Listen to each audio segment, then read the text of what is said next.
मंगलमय दिन आज है, मैया छठियायल।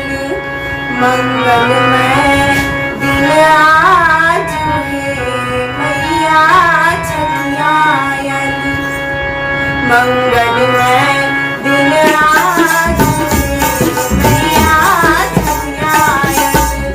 मंगलमय दिन आज है, मैया छठियायल।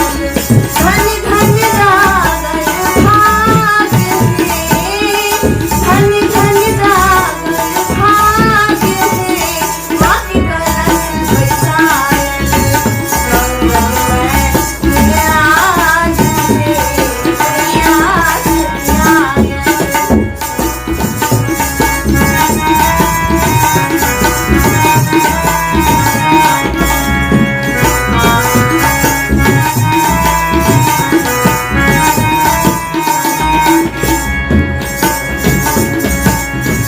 मंगल घट द्वार सजाओ, सब सखी के पाठ सुनाओ। मंगल घट द्वार सजाओ, सब सखी के पाठ सुनाओ।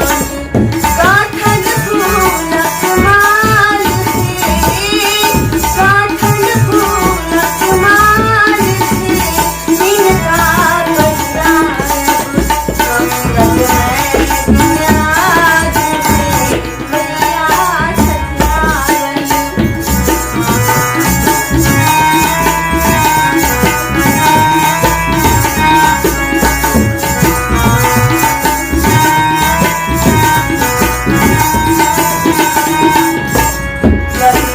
जब माँ शैल सूची तो जब ब्रह्मचारी मांगे।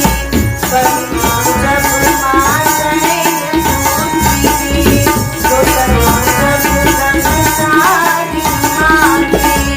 तेसर चंद्र घंटा माए, तेसर चंद्र घंटा